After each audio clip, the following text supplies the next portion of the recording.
యొక్క తెలంగాణను అంటే దివాలా కోరు అంటే ఆర్థిక మాంద్యంగా మార్చినటువంటి ఆ యొక్క కేసీఆర్ ప్రభుత్వాన్ని మేము అందరం కూడా ఉద్యోగ ఉపాధ్యాయులు అందరం కూడా మేము అందరము ఆ ప్రభుత్వానికి వ్యతిరేకంగా మేము ఓట్లు వేసి ఈ యొక్క ప్రభుత్వాన్ని కాంగ్రెస్ ప్రభుత్వాన్ని మేము అధికారంలోకి తీసుకొని రాగలిగినాము. ఈ కాంగ్రెస్ ప్రభుత్వము ప్రజాపాలన అనేటువంటి పేరుతోటి రేవంత్ గారు వస్తున్నారు, తర్వాత ఇంద్రమ్మ పాలన అనుకుంటూ వస్తున్నారు. కానీ ఇంద్రమ్మ పరిపాలన లోపల మాత్రం ఈ విధంగా పరిపాలన లేదు. దీన్ని మాత్రము ప్రజలందరూ కూడా తెలంగాణ ప్రజలందరూ తీవ్రంగా ఖండిస్తున్నాము. మీరు కోరి తెచ్చుకున్న ప్రభుత్వం ఇది.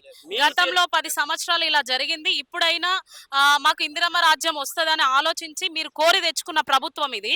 మరి ఇప్పుడు మీకు న్యాయం జరుగుతదని అనుకుంటున్నారా మీరు? ఈ తెలంగాణ ప్రభుత్వము మేము కోరుకొని తెచ్చుకున్నటువంటి ఈ ప్రభుత్వం లోపల ఈ యొక్క ఉద్యోగుల యొక్క సమస్యలన్నీ కూడా, తర్వాత పెన్షన్ల యొక్క సమస్యలన్నీ కూడా తీర్చబడతాయి అని మేము శాంతియుతంగా వేచి ఉన్నాము. వేచి ఉండి 2 సంవత్సరాలు గడిచినప్పటికీ కూడా ఇప్పటి వరకు కూడా మాకు ఈ 21 నెలలు గడిచినా కానీ రిటైర్మెంట్ ఉద్యోగులకు రావాల్సినటువంటి న్యాయంగా రావాల్సినటువంటి జీపీఎఫ్ కానీ, తర్వాత జిఐఎస్ కానీ, టిఏజిఎల్ఐ కానీ, కమ్యూటేషన్ కానీ, గ్రాట్యుటీ కానీ, తర్వాత సరెండర్ లీవ్లు కానీ, పిఆర్సీ 2020 అనేటువంటి ఏరియాస్ కూడా ఇంతవరకు కూడా చెల్లించకపోవడం మహాదారుణం.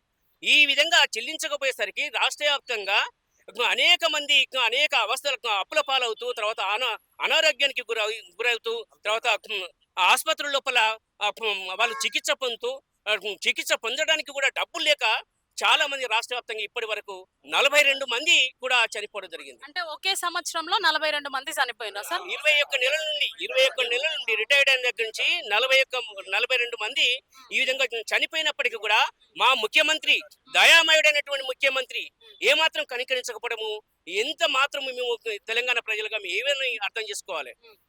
ఈ విధంగా చనిపోతున్నప్పటికీ తన సొంత నియోజకవర్గం కొడంగల్ నియోజకవర్గం లోపల కుడుముల కొండయ్య అనేటువంటి తన స్వగ్రామంలో ఉన్నటువంటి ఆ కుడుముల కొండయ్య